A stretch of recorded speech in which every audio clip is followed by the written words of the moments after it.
When some students come, attention seekers, maybe they're not getting attention, maybe they're a middle child, maybe they feel it's exciting, it's a nice fad, and they just want to show up and see the exotic Lama, the exotic people, the exotic tapestries, the exotic decoration, the exotic everything, and they come like a tourist in, tourist out. It's okay, they're welcome. Once their tour is over, they know where the door is. But there are people who come in for many reasons. Some people come in because they have problems. Some people come in because they're desperate. Some people come in because they have afflictions. Some people come in because they want something more. Some people have an inclination towards studying Dharma. There are all types of reasons people come. All types of reasons. But one thing that's very important is when people come to the center with newbies and they talk about supernatural phenomenon and supernatural things, I wouldn't recommend talking to newbies about supernatural phenomena, supernatural things. I know there's a little thing in Malaysia where we say, oh, the Lama read my mind. Oh, the Lama knew the future. Everybody runs there. But how long does that last? I don't encourage that. Maybe it was coincidence. Maybe he is really psychic. We don't know, but that's not what we're here to learn. We're not here to learn to see things or psychic powers from our Lama. We're here to develop compassion. We're here to develop forgiveness. We're here to go home. The real home. So we don't need all that. Psychic phenomenon does exist, and there are people who see things. There are people who have experiences. I know real people who do that for many years now. I know who does and I know who doesn't because I have my ways to check. If I knew directly, I wouldn't have to check, but I have to check. Okay? So that does happen, but for newbies, it's not a very good idea to talk about that, to express that. It's not that you're wrong or you're bad or you're a liar, you're a fake. It doesn't help newbies because what newbies need is to hear something different. To hear something that gives them relief. To hear something that gives them hope. To hear something that teaches unmaterialism, unhate, anti-hate, anti-war. They need to hear something that's anti-disrespect toward the parents.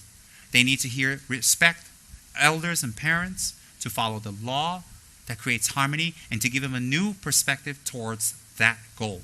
That's what newbies need. And newbies who are attracted to that, they really are on the spiritual path, because it starts there. Newbies who are not, then obviously it's no loss for either party, is there? Because what are we here to promote? What am I here to promote? You want to get psychic powers? I think I can teach you how to attain psychic powers. I think I can. But you still have to start with bodhicitta and compassion and renunciation.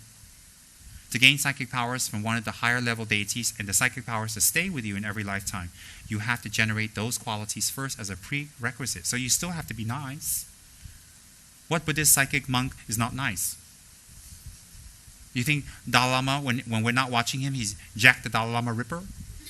Runs around Dharamsala stabbing people, but in the daytime he's alright, a schizo? No lah.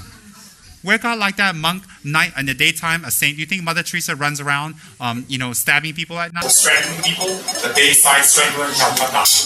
Who is she? No, we're not.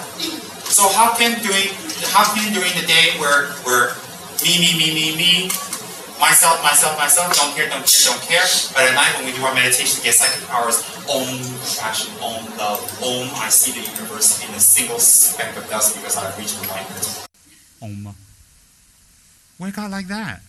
If you want psychic powers, and you want to achieve psychic powers that are not going to be at the expense of any damage to you. Because when we seek for psychic abilities and powers through the wrong venues, the wrong people, the wrong beings, you will get your psychic powers, but you will pay dearly. You will pay dearly. Because once they give you what you want, they're going to be hanging around. And they're going to want something too. Nothing's for free, dearie. Well, you're thinking in Buddhism, nothing's for free. That's right. You have to give up your ego. You have to give up your hatred. You have to give up your attachment. You have to give up your unforgiving nature. You have to give up your anger. You have to give that up to replace it with compassion, with love, with gentleness, with skillful means, with wisdom. And then you'll get psychic powers. Because if you want to meditate on Yamataka for psychic powers or Vajragini, they are supreme. For healing people, They are supreme. There are many reasons why Yamataka is very supreme. For example, Yamataka has 34 arms. Each of his arms holds one symbology or one weapon or one instrument or one tool. That tool represents what Yamataka can confer on you when you do his practice. There's one hand where he holds a pestle, the top of a purifying. We have a Tibetan vase, and top has a peacock feather. He holds that, and that sprinkles water. That is used specifically to stop epilepsy. And I've seen highly realized Yamataka practitioners stop people's epilepsy by blowing on them. Fits, because that represents he can confer that. Another one that Yamataka holds is a man impaled on a stick.